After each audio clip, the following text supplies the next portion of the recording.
Welcome to all. हम लोग इस प्रेजेंटेशन से अपने सिलेबस की फर्स्ट यूनिट शुरू करने जा रहे हैं, जो कि है main analysis of machining process. Machining क्या है, मैंने बताया आपको इंट्रोडक्शन में कि प्रोडक्शन जो है तीन प्रकार से प्रोडक्शन प्रोसेस क्लासिफाई हो सकती है: पॉजिटिव प्रोसेस, नेगेटिव प्रोसेस और जीरो प्रोसेस।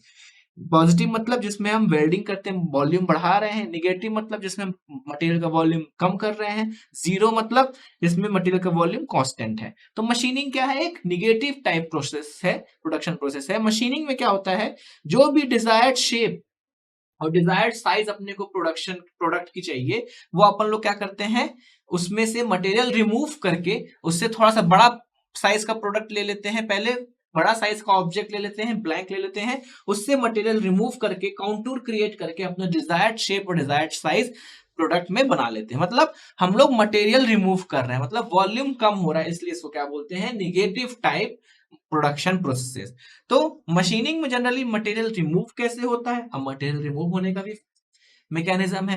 कैसे रिमूव हो रहा है? हम टूल और वर्क पीस के बीच में रिलेटिव मोशन क्रिएट कर रहे हैं। और टूल क्या होता है? वर्क पीस से हम हार्डर सेलेक्ट करते हैं। जब हार्डर टूल, शार्प एज का टूल वर्क पीस में रिलेटिव मोशन करेगा, तो वो क्या करेगा, शेयरिंग स्ट्रेस क्रिएट करेगा, जिससे जो यील्ड पॉइंट आएगा वो आएगा वर्क पीस का, और मटेरियल वहां से रिमूव होके चला जाएगा। तो ये बेसिक मैकेनिज्म है।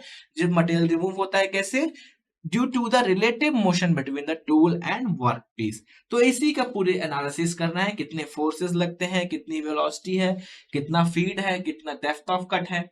उसके बाद कौन कौन से टूल यूज कर सकते हैं, टूल के क्या क्या नॉमेनक्लेचर रहते हैं, rake angle, relief angle, wedge angle. उसके बाद जब टूल चल रहा है तो टूल मटेरियल हार्ड होना चाहिए, तो टूल मटेरियल कौन कौन से मटेरियल से टूल बना हो सकता है, ये अपने को देखना है।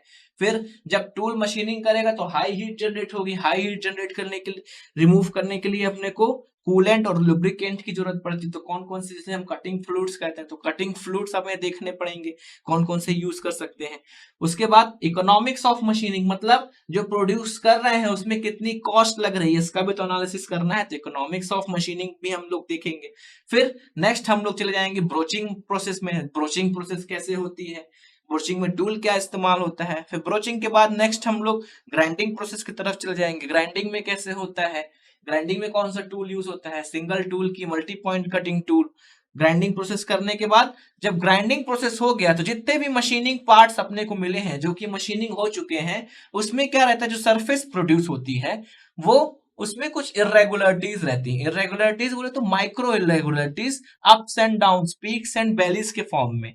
उस पीक्स एंड वैलीज के फॉर्म में जो इरेगुलरिटीज हैं, वो अपनी जो पार्ट की फंक्शनल रिक्वायरमेंट है उसको पूरा करने में दिक्कत करती है। तो अपने को क्या करना है, उस पीक्स एंड वैलीज को रिमूव करना है, जिसे हम लोग क्या कहते हैं, सरफेस फिनिशिंग ऑपरेशन। मींस बाद में कुछ हम लोग सरफेस फिनिशिंग प्रोसेसेस करेंगे, जिससे अपने को एक स्मूथ ही सरफेस, रिफ्लेक्ट मिरर टाइप की सरफेस, बिल्कुल ग्लॉसी सरफेस अपने को प्रोडक्ट की मिल जाए। तो फाइनली मशीनिंग होने के बाद हम कुछ सरफेस फिनिशिंग प्रोसेसेस और सुपर फिनिशिंग प्रोसेस भी देखेंगे, जो कि अपने प्रोडक्ट की फाइनल जो अपीयरेंस है, फाइनल जो डायमेंशनल टॉलरेंस है, बहुत ही अच्छे तक एनहांस कर देता है। सो आगे एक एक करके सारी चीज डिस्कस करेंगे। आई होप आपको यूनिट इंट्रोडक्शन क्लियर होगा। Thanks for paying your attention.